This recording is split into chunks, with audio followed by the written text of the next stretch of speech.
Positiva, la aseguradora de todos los colombianos. ¿Sabías que mantener el distanciamiento social es vital para prevenir el contagio del COVID-19? Mantengamos la distancia para estar juntos de nuevo. El distanciamiento social consiste en mantener una distancia prudente entre personas. Esta medida promueve evitar salir de casa para disminuir la probabilidad de contagio y propagación del COVID-19. Si es inevitable que salgas de casa, te sugerimos practicar las siguientes recomendaciones para tu cuidado, el de tu familia y las demás personas que te rodean. Recuerda el buen uso del tapabocas.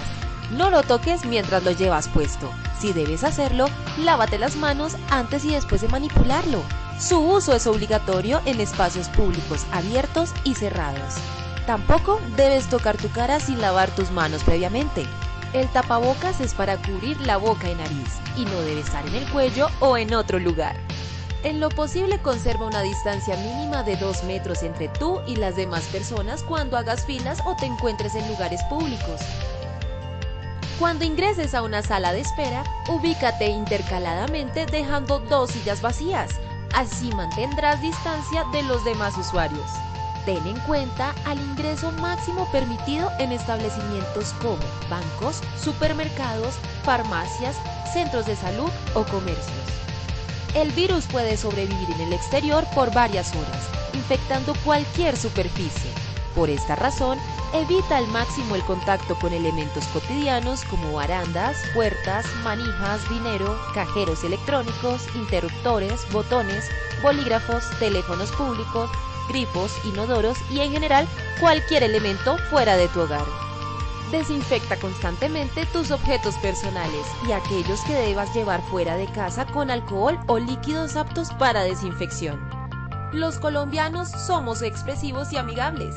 No será fácil acostumbrarnos, pero es necesario reemplazar el uso de saludos como beso en la mejilla, apretón de manos y abrazos con alternativas que no implique contacto físico. Así evitaremos el contagio del COVID-19. Al toser y estornudar, cubre tu boca y nariz usando tu codo. En desplazamientos cortos, procura evitar el uso de sistemas de transporte masivo. En lo posible, utiliza medios de transporte individual, como bicicleta, vehículo particular o motocicleta, sin parrillero.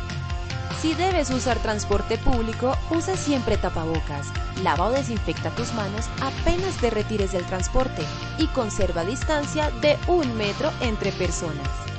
Practica todo el protocolo de limpieza y desinfección que tu empresa haya implementado para retomar actividades en las instalaciones de la empresa. Sé cuidadoso con los elementos de bioseguridad que te asignen para tu cuidado personal. También es tu responsabilidad ser cuidadoso y desinfectar tu puesto de trabajo. Lo más esencial en la vida es conservar una buena salud. La responsabilidad y la prevención es compromiso de todos. Positiva, la aseguradora de todos los colombianos.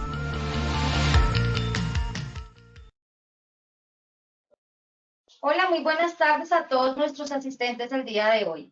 Soy Jenny Vargas y los acompaño desde Positiva Compañía de Seguros S.A.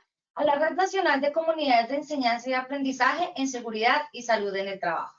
Iniciamos con este importante tema en esta tarde de hoy, brigadistas, física y química del fuego. Quiero invitar a nuestro experto, Diego García. Él es bombero, especialista en atención, en prevención y atención de emergencias. Diego, muy buenas tardes, ¿cómo estás? Hola, muy buenas tardes a todos. Un placer de estar acá de nuevo con ustedes. Bienvenido entonces. Bueno, damos inicio o vamos a tomar las preguntas. Pues si quieres iniciamos con el sondeo de una vez.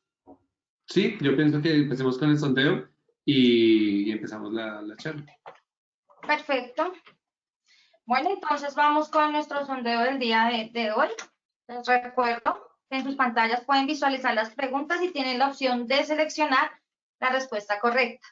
Les recuerdo que al finalizar tendremos las mismas 3 preguntas y Diego nos ayudará con la respuesta correcta. Entonces vamos con nuestra primera pregunta. ¿Qué es punto de ignición? A, material de un incendio. B, encendido de un vehículo. C, temperatura de descomposición de lo material. Unos segunditos para dar respuesta a esta pregunta.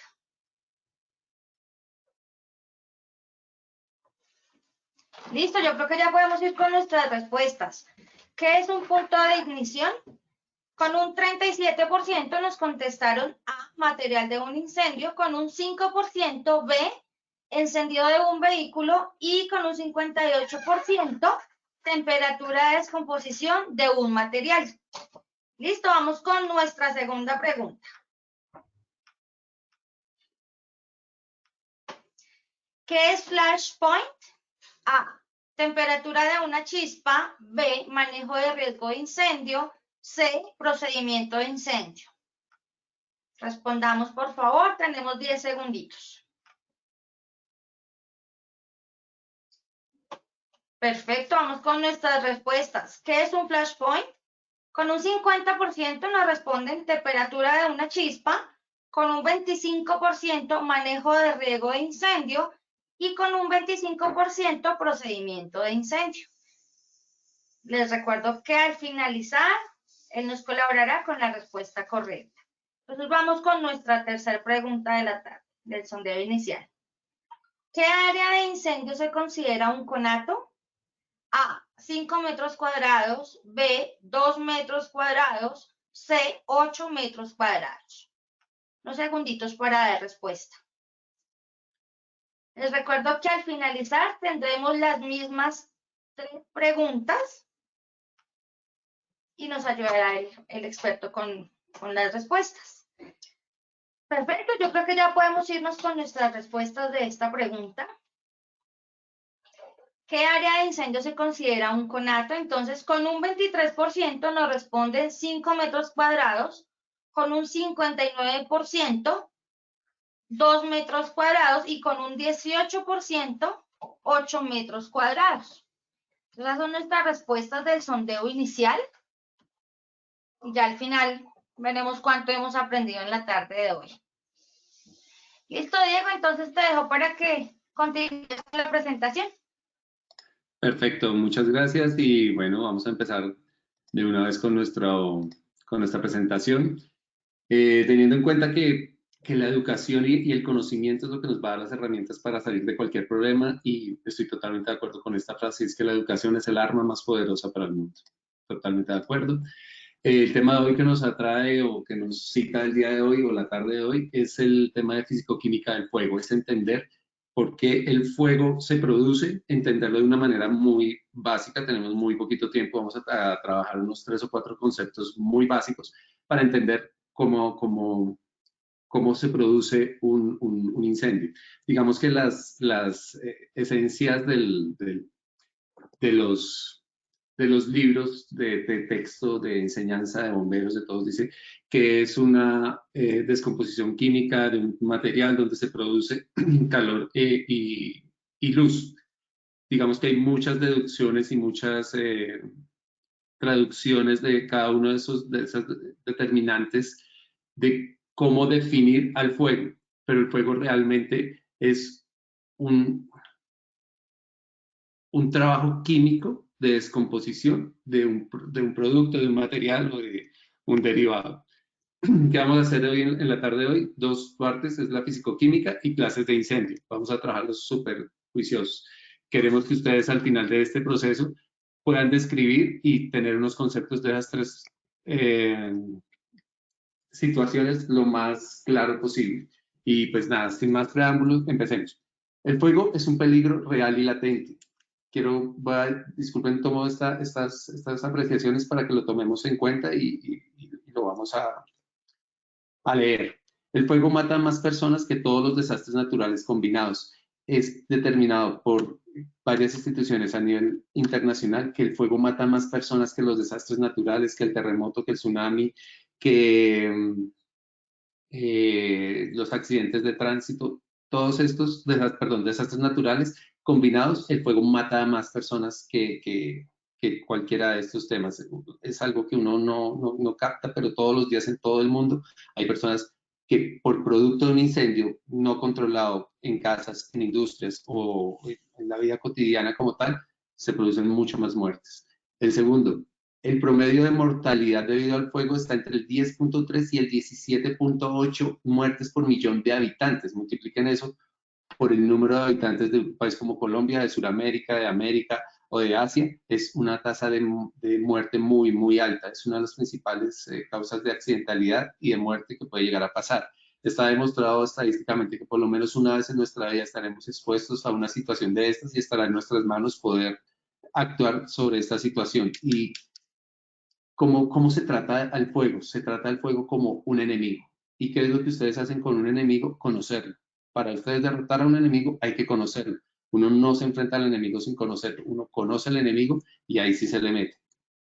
Entonces, cada uno de estos temas es muy importante entender cuál es su esencia para poderlo después combatir. No solamente es el tema de echar agua o coger un extintor o hacerlo, porque necesitamos saber cuál es su estructura para poderlo debilitar. Acuérdense, es el enemigo y tenemos que conocerlo. Por lo menos el 80% de las muertes por incendios ocurre en las casas. Esto tiene una connotación muy especial y es que en nuestras casas bajamos la guardia, bajamos el nivel de cuidado. Entonces ahí es cuando tenemos el enchufe con la TI, bastantes equipos eléctricos conectados a un mismo sitio, el cable pelado, ese cable lo arreglo el otro fin de semana, etcétera, etcétera. Entonces nosotros bajamos el nivel de alerta en nuestra casa porque es el sitio donde nos sentimos más seguros. Entonces la invitación, primera invitación, ojo con esos temas, ojo con el cable pelado, ojo con el taco que no está funcionando adecuado, con el olorcito a quemado, de caucho quemado que se produce cuando prende ciertas cosas, ojo con esas cosas que se puede producir. Y en nuestra casa está nuestra familia y con los que salimos a trabajar. El 3% de los propietarios tienen por lo menos un incidente de incendio durante el año. Le pasa con las personas, pasa con las mejores familias, como decía mi abuelita, y es que en todas las casas nos puede llegar a pasar esto.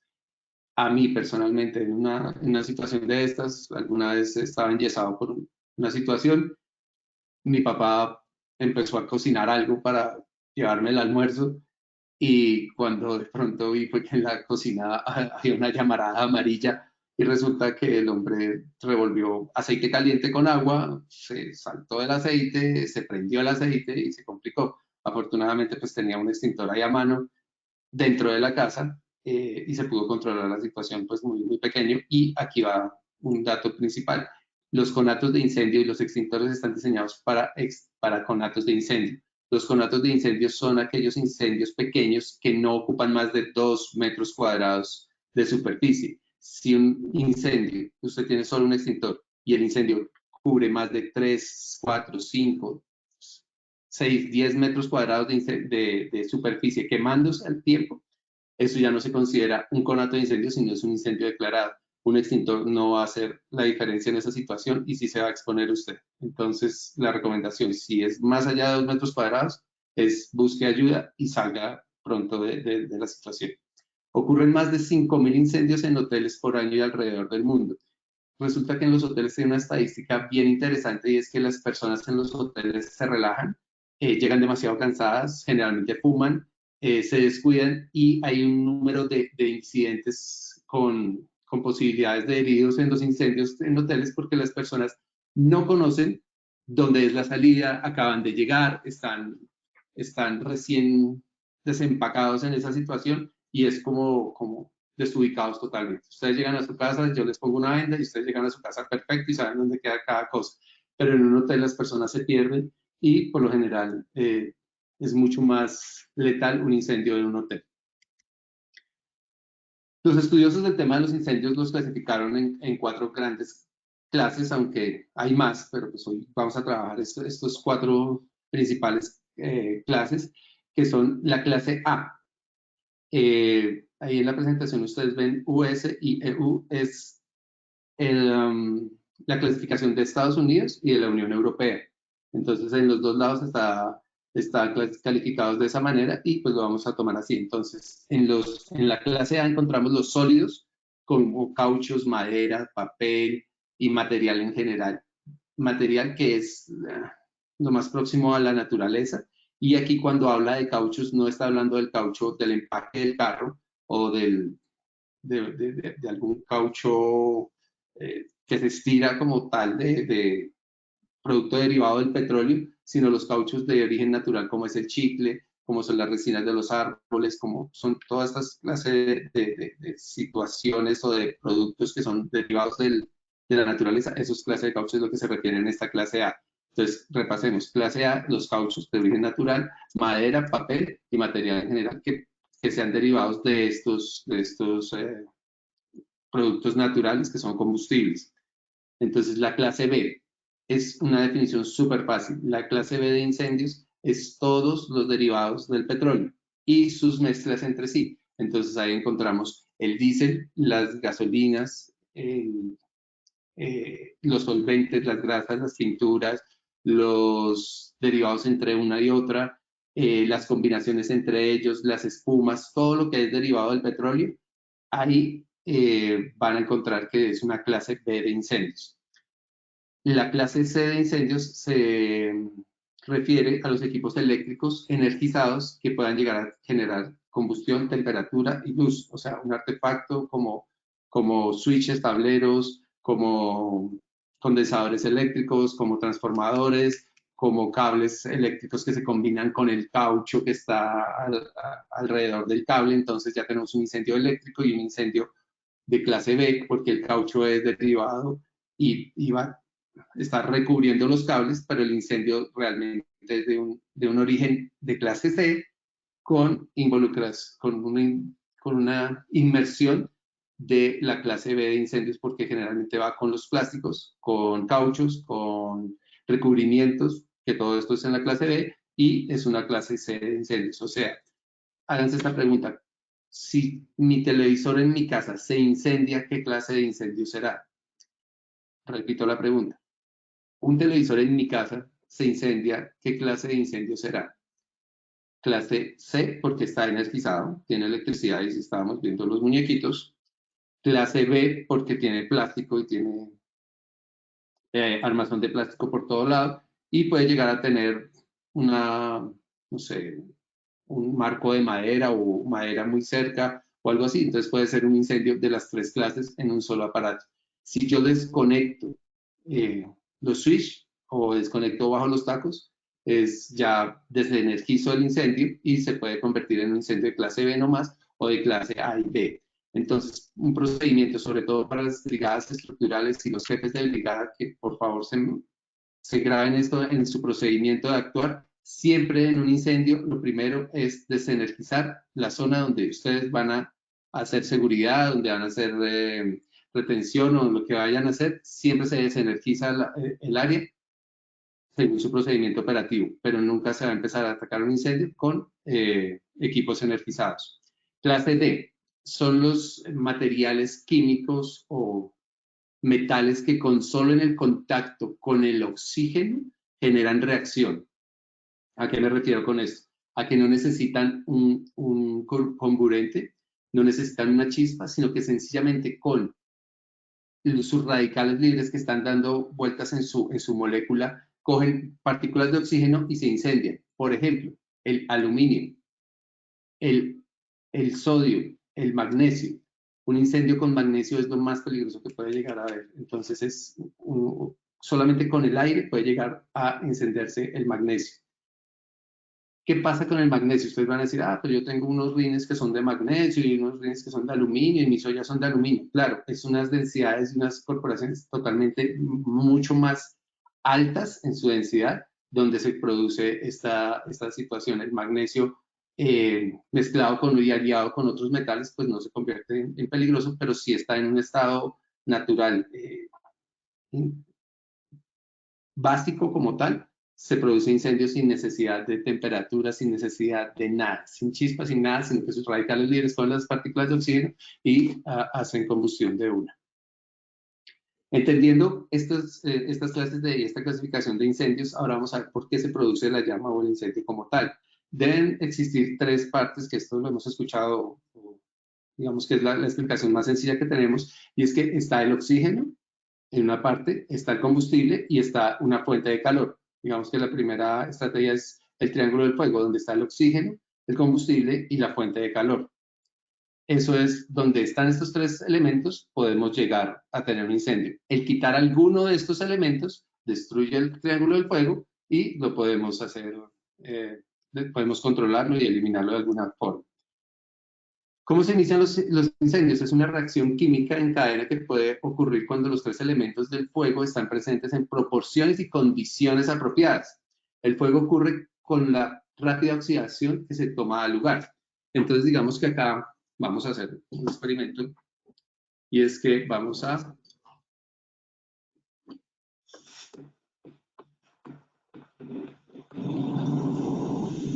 entonces, aquí tenemos una fuente de calor, hay oxígeno como tal, vamos a bajarle aquí un poquito, y tenemos un elemento que es madera como tal. Entonces, generaremos un incendio si tengo mi fuente de calor, combustible y oxígeno. Vamos a probar por 5 segundos si funciona. 1, 2, 3, 4, 5. Como tal, empieza a quemar de una vez. ¿Por qué? Porque la temperatura que estoy logrando acá hace que este material que tengo en mi mano, que es la madera como tal, se empieza a descomponer a la medida en que suba su temperatura. ¿A qué me refiero con esto?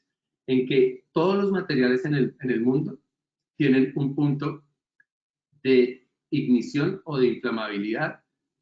Varias literaturas lo tenemos, pero lo tenemos como un punto de ignición, que es la temperatura a la cual el material se descompone, empieza a soltar sus radicales libres, y estos son los radicales que se empiezan a incendiar. Su descomposición química por la temperatura es lo que genera el incendio, no el palo como tal. Si yo llego y pongo la madera aquí, ¿por qué no se incendia de una? Porque su punto de ignición necesita que suba. Entonces, en este momento tenemos una temperatura de 20 grados donde estoy, pero al ponerlo acá, puede subir básicamente a 450, 480 grados de temperatura y empieza a descomponerse inmediatamente. Eso va en las calidades del material como tal. Si yo llego a tener este mismo palito de madera, esto es un balso, pero madera de la que es más compacta, de cedro o de esas maderas mucho más duras, esta llama duraría muchísimo más en alcanzar el punto de ignición de la madera. Entonces, en este balso la alcanza muy rápido, en un balso, en un palo, una madera, un material más fuerte, va a ser mucho menos la temperatura que necesita. Ahora, si nosotros tenemos acá un papel, el papel, su punto de ignición es mucho más bajo que la temperatura. Aquí tuvieron que pasar 5 segundos para que se pusiera negro. Aquí solamente con un segundo ya está generando, miren, ese humo es combustión incompleta. ¿Listo? Entonces, al tener combustión incompleta, el material empieza a descomponerse de una forma mucho más rápida, dependiendo de lo que está. Entonces, por eso el incendio se clasifica dependiendo de lo que se esté quemando.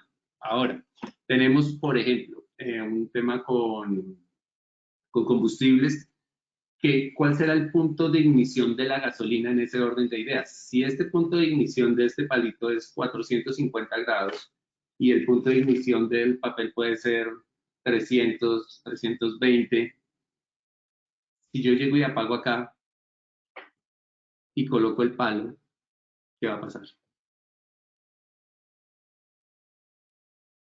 Está caliente. Esto está caliente. El palo está caliente. Pero la temperatura que tiene, el calor que está determinado acá, no es suficiente para alcanzar el flash point. El flash point, ¿qué es? Es la temperatura que necesita la llama para encender la descomposición química del material que estoy quemando. Repetimos. Cada material en el mundo tiene una temperatura que se empieza a descomponer, se empieza a soltar radicales. Esos radicales son los que realmente se incendian. Cuando ustedes están en una fogata, la madera queda naranja, empieza a soltar su combustible, sus radicales, pero la madera como tal no se enciende de una y no pierde toda su propiedad de una. cada temperatura es diferente. Ahora, estos radicales que están aquí calienticos, yo lo pongo sobre la superficie caliente que está hirviendo y debe estar a más de 150 grados, pero no enciende. No está encendiendo. ¿Por qué? Porque necesitamos que esta temperatura, que es el flash point es la temperatura que necesita esa chispa para subir y poder calentar los vapores que salen del elemento que ya está previamente caliente. ¿Listo? Entonces repitamos. Estamos con él se empieza a calentar, empiezan a salir los radicales libres y empieza a tener temperatura. ¿Listo? Entonces, esta es una temperatura que vamos a ponerle que se empieza a descomponer a los 450 grados. Esta se empieza a descomponer a los, póngale usted 250 grados y yo ya empiezo a descomponerse y empieza a quemarse con una facilidad y una rapidez mucho más ágil que otra temperatura. Pero resulta que la gasolina, entonces, ¿cuál será su temperatura de ignición? Si ustedes están en cualquier momento y yo hago eso. La gasolina o los alcoholes o los éteres tienen un punto de ignición mucho más bajo que el de la madera o el del papel. ¿Cuál sería el punto de ignición de la gasolina? ¿A qué temperatura la gasolina empieza a soltar sus radicales para encenderse? Entonces, por acá me dicen que a 5 grados. Me dicen que a menos 2 grados. Me dicen que a cualquier temperatura. No tan cierto. Resulta que la gasolina, la que le echamos a los carros, tiene un punto de ignición de menos 23 grados. ¿Qué se refiere a esto? Entre menos 23 y menos 27 grados puede llegar a tener su punto de ignición porque ellos ya tienen un proceso y por eso cuando ustedes toman la gasolina y la ponen a ras de ojo, la gasolina empieza a soltar vapores. Ella está soltando vapores sin necesidad de que la pongamos a calentar. Ella ya está haciendo eso. O sea, si nosotros tuviéramos una nevera que fuera capaz de alcanzar menos 23, menos 25, menos 32 grados, se podría llegar a que la gasolina deje de soltar esos vapores y poderla transportar o hacer otra cosa con ellos. Entonces, por eso la gasolina es tan inestable, llamándolo de alguna forma, porque la gasolina con la temperatura ambiente se puede llegar a convertir en un peligro como tal. Entonces, la gasolina tiene un punto de ignición de menos 27 a menos 32 grados, a menos 25 grados, dependiendo de la altura, dependiendo de muchas cosas, está la temperatura. Ahora la pregunta es, entonces, ¿cuál será el punto de ignición de la gasolina de avión? Que se llama full jet. La full jet es una gasolina que tiene un punto de ignición mucho más abajo. El punto de ignición de la gasolina de avión, no la full jet, es de menos 57 grados. Entonces eso quiere decir que a menos 57 grados, estamos hablando de menos, no de más, sino de menos 57 grados, la temperatura de la gasolina de avión es explosiva, suelta y genera reacción. Porque resulta que cuando los aviones suben, la temperatura se baja demasiado y si le echáramos gasolina de carro a un avión, pues cuando suba a esas temperaturas, la gasolina de carro va a perder esas características químicas, no va a soltar los vapores, no va a haber explosión y pues el avión se va a caer y se van a volver todos tortilla. Entonces, esa es la diferencia de por qué no le podemos echar gasolina de avión a un carro y por qué la del carro tampoco puede ir en el avión. ¿Qué pasa si le echo la full jet a la gasolina a un carro? Resulta que el bloque del carro va a tener una reacción mucho más potente, mucho más fuerte y se va a dañar el motor del carro mucho más rápido. O sea, va a andar muy rápido, pero muy poquito tiempo. Entonces, digamos que es eso. Espero que así desde lejos y con estos ejemplos se pueda entender el tema. Y es que el punto de ignición es la temperatura que yo necesito subir el material para que se empiece a descomponer y esa descomposición es lo que realmente se necesita. Y el flash point es la temperatura que necesita estos vapores para que se enciendan, porque digamos que yo ahorita, esto está caliente, pero miren, yo le echo el alcohol o la gasolina que yo le esté Y aunque esté caliente, no pasa nada. No pasa nada porque esta temperatura, aunque está muy caliente, debe estar ahorita en unos, yo le pongo un termómetro ahorita, debe estar en unos, no sé, unos 98 grados, unos 100 y pico de grados el material, pero no es suficiente esa temperatura para iniciar la combustión. Entonces, digamos que esa es como la explicación más juiciosa de los dos términos, punto de ignición y flash point. ¿Listo? Entonces, sigamos. El combustible, veamos unos ejemplos y unas definiciones muy puntuales. El combustible puede ser cualquier material sólido, líquido o gas, que la mayor parte de sólidos y líquidos se convierte en vapor o gas antes de quemarse, lo que estábamos explicando. El oxígeno es el carburante. El aire que respiramos está compuesto de un 21% de oxígeno. Todo el aire que respiramos el 21% es oxígeno. Pero el fuego solo necesita el 16% para existir. Entonces, lo que está diciendo es que lo que estamos respirando tiene un 21%, pero solo necesita el 16% para generarse una llama. Si en este sitio donde estoy yo no hubiese suficiente oxígeno, ¿qué pasaría? No se habría llama como tal, ni habría la descomposición, ni habría la producción de fuego o incendio.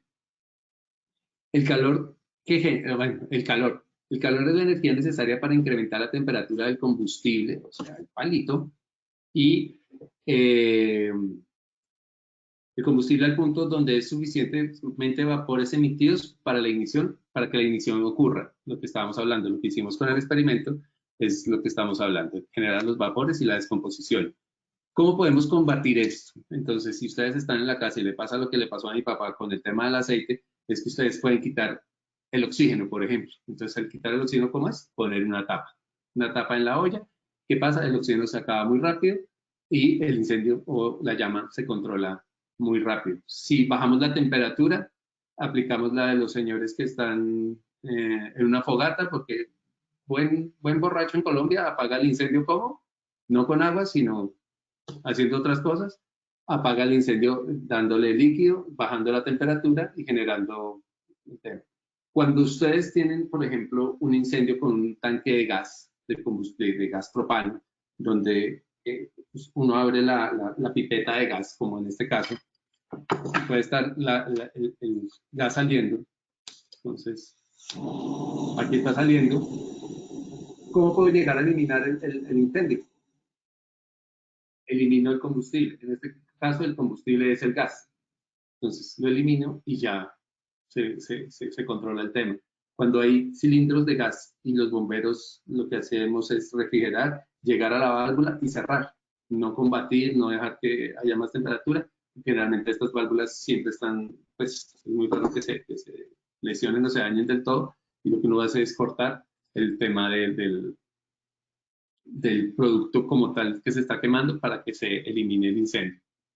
Fuentes de calor, lo que estábamos hablando, entonces pueden ser eléctricos, cables defectuosos, monitores, switches, fricción entre dos aparatos, dos balineras, dos correas, cualquiera de estas actividades que generen fricción pueden generar un tema con calor.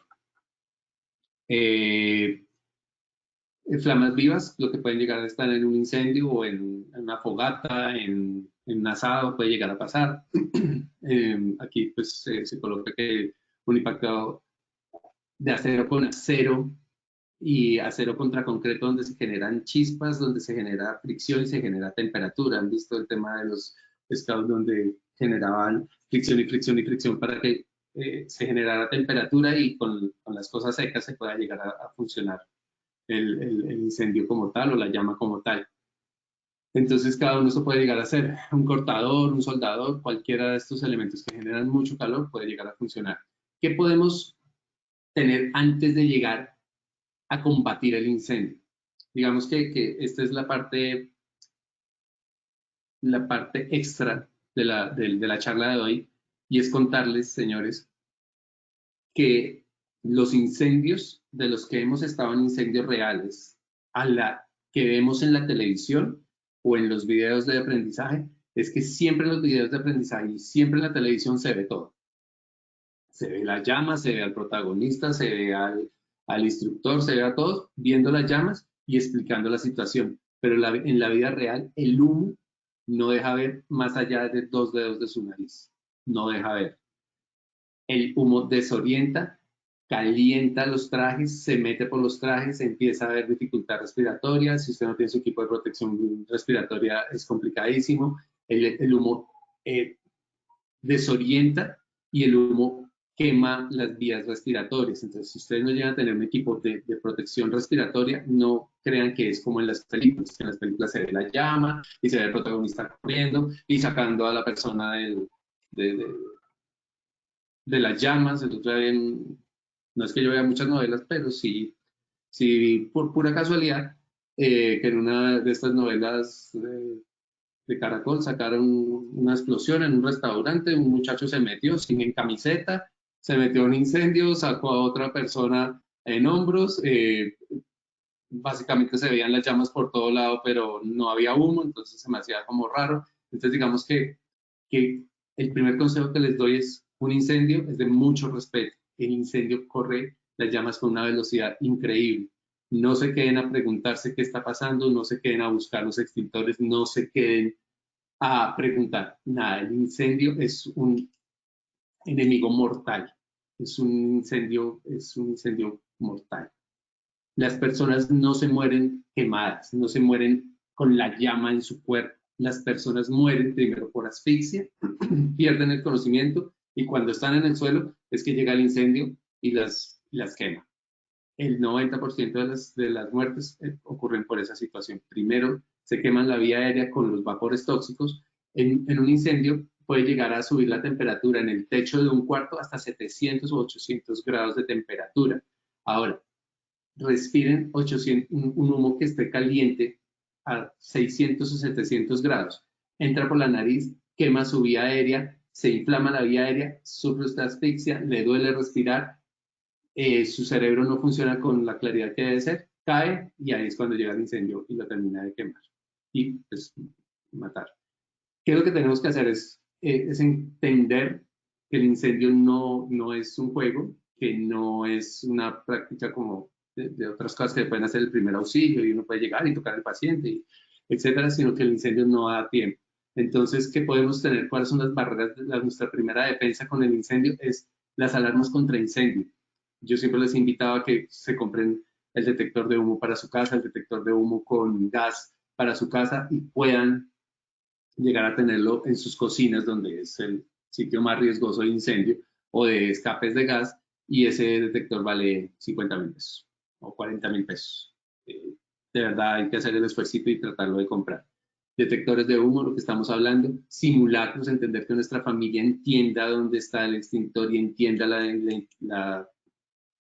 la importancia de tener esta preparación, entender que si yo tengo esto en mi casa, debo tener un sitio seguro, no al lado de la cocina, no al lado de los niños, no en un sitio cerrado, no en un sitio que esté sin una persona que sepa manipularlo, que tenga las actividades. Aquí tenemos nuestro extintor, tenemos nuestra situación controlada, una persona que me está ayudando en caso de que esto se saliera de control, es tener esa situación muy bien planteada.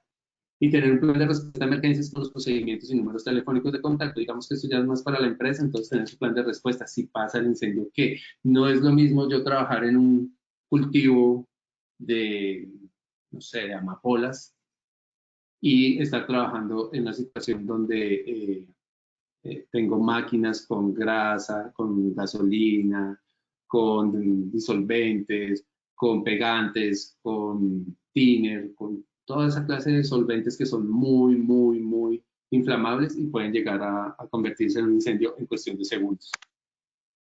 ¿Qué debemos hacer? Pues en caso de un incendio, el sentimiento de pánico puede llegar a funcionar. Deben ustedes estar muy tranquilos. El producto de la imaginación puede ser que usted se sienta perdido, lo que les hablaba, el revuelto entre el miedo, el pánico y de no saber qué hacer, y las películas le juegan a una mala pasada. Eso es contagioso, el desespero, el tema es contagioso y ustedes deben estar muy entrenados, muy tranquilos en la cabeza para tomar las mejores decisiones. Generalmente las personas toman decisiones que no son. Puede hacer que ustedes pueden perderse en la situación, puede hacer que usted una decisión de una persona que está desesperada pueda hacer que otras personas mueran. Realmente el pánico es uno de nuestros peores enemigos y siempre lo controlen. Y si hay una persona que dentro de su grupo está con pánico, controle a esa persona. De las 20 que están tranquilas, controle a la primera que pierde el rumbo y está desesperada. A esa hay que pararle bolas para controlar. Evitar el pánico va a hacer la diferencia entre que ustedes salgan de una situación y lo tengan claro. Conocer las rutas de evacuación. Cuando lleguen a un hotel, se lo recomiendo. Generalmente en los hoteles buenos hay unas fichitas de evacuación en la puerta. Entonces, sencillamente tómense el minuto de seguridad diciendo, si pasa algo, yo evacúo para la izquierda, para la derecha, en caso de terremoto, tsunami, escape de gas, incendio, lo que sea, sepan para dónde están las escaleras. Es un procedimiento súper básico que salva vidas. En caso de incendios, siempre debe sonar una alarma. Por favor, no hagan lo que estamos en una campaña en Colombia que se dice, por favor, hágale caso a las alarmas. Cuando suena una alarma, ¿qué hacen generalmente las personas?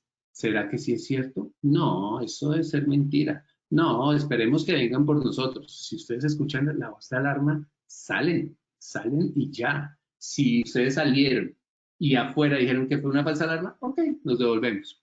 Pero no que pase lo contrario, que si era una situación real y ustedes por no creerlo se quedan, métanse en el disco duro. Siempre debemos salir. Que en la empresa cada 2 días se dispara la alarma de incendios. Salgan todas las veces. Salgan todas las veces. Solo hay una oportunidad para hacer bien las cosas. Sigan los procedimientos de su locación. Tenga claras sus rutas de escape, lo que ya hemos hablado. No se ponga en riesgo. No vale la pena meterse a un incendio con un extintor de 10 libras a tratar de apagar un incendio que es muy traicionero y definitivamente desubica a las personas y los gases y los vapores les hagan una mala pasada a las personas. Lo que hemos hablado del humo, digamos que una de las definiciones del humo es un producto del incendio que está inconcluso. El humo es un incendio inconcluso, es un material que todavía no terminó de quemarse totalmente. Entonces digamos que eso es el humo. Por eso los incendios de los carros de la Fórmula 1 son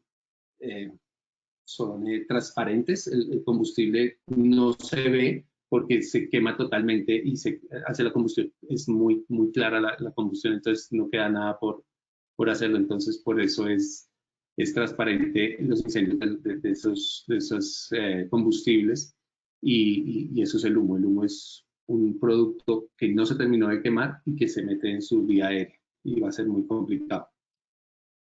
Bueno, esto fue lo que ya hablamos. El combate de incendios, lo que estábamos hablando es eliminar, sofocar o la química interrumpa el proceso de combustión, lo que estábamos hablando, producir el producto de combustión, cerrar el paso del gas, el paso de gasolina, sofocándolo, una toalla mojada en la ducha y poderlo botar en una toalla grande. Una toalla grande. Poder llegar a hacer eso, los extintores, saber dónde están, que estén en buen estado, que el extintor del carro del abuelito que tiene 5 años ahí metido, pues que esté en buen estado, es lo que necesitamos hacer.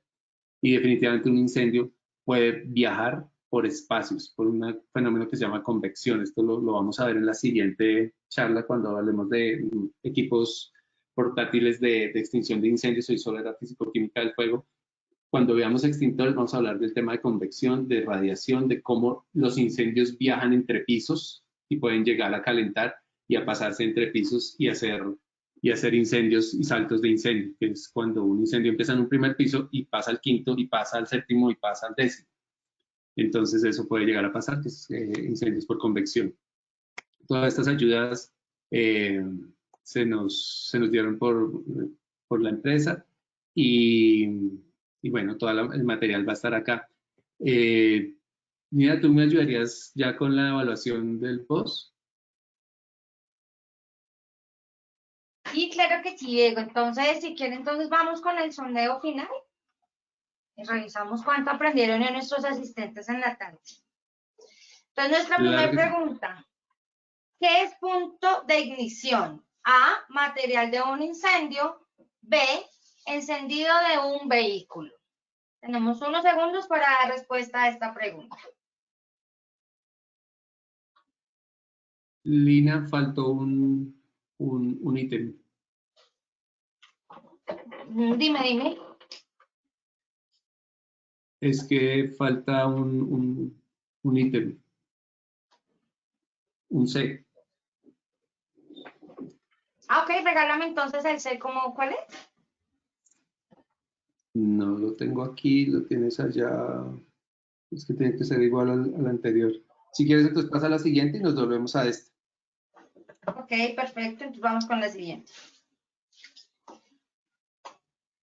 Bueno, aquí nos respondieron con un 90% A, material de un incendio, y con un 10% B, encendido de un vehículo. Entonces, ¿me ayudas con la respuesta, porfis?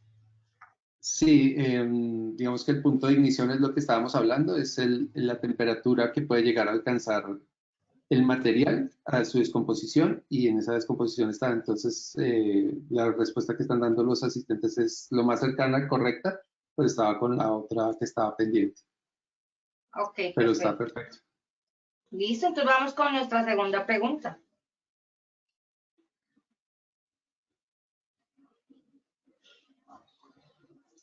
¿Qué es flashpoint?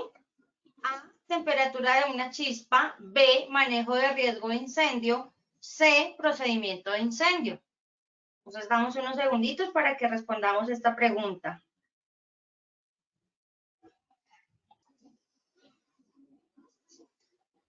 Listo, yo creo que ya podemos ir con nuestras respuestas. Perfecto. ¿Qué es flashpoint? Con un 78% nos responden temperatura de una chispa, con un 11% manejo de riesgo de incendio y con un 11% procedimientos de incendio. Entonces, ¿me ayudas con la respuesta, por favor? Claro que sí, temperatura de la chispa. Hablamos de que la temperatura de la chispa tiene que ser adecuada para alcanzar el vapor y poderlo encender. Entonces está correcta la mayoría de las personas. La respuesta, perfecto. Y vamos con nuestra tercera y última pregunta de nuestro sondeo final.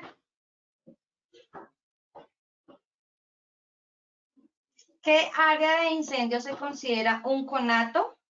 A, 5 metros cuadrados. B, 2 metros cuadrados. C, 8 metros cuadrados. Unos segunditos para dar respuesta a esta pregunta. Les recuerdo que el día de mañana tenemos nuestro panel nacional. Están súper invitadísimos para que se conecten con nosotros a las 6:30 de la tarde.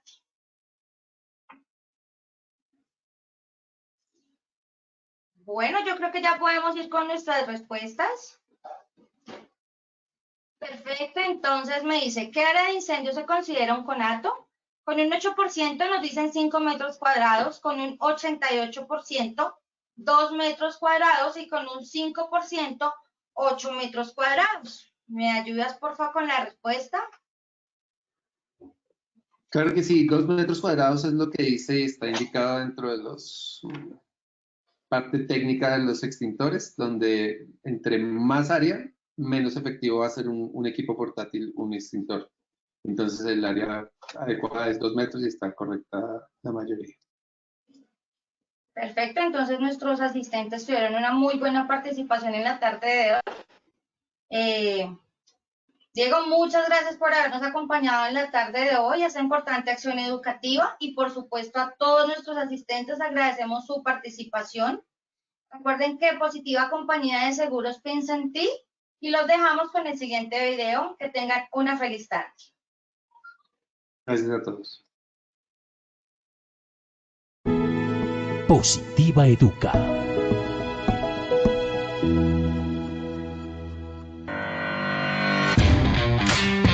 Importancia de los elementos de protección personal. Elementos de protección personal, o mejor, elementos para la vida. Ellos nos permiten estar seguros, Estar a salvo. Conservar nuestra salud. conservar nuestra tranquilidad. También debemos comprender la necesidad de utilización, utilizarlos de manera correcta, ser consciente de la responsabilidad en la utilización, almacenamiento y al momento de desecharlos, saber que tienen un valor financiero. Recuerda, los elementos de protección personal deben mantenerse en adecuadas condiciones de seguridad e higiene durante todo el tiempo que deban estar utilizándose. Si alguno sufre algún tipo de deterioro, será necesaria su sustitución. Es tu protección nuestra prioridad. Positiva te acompaña.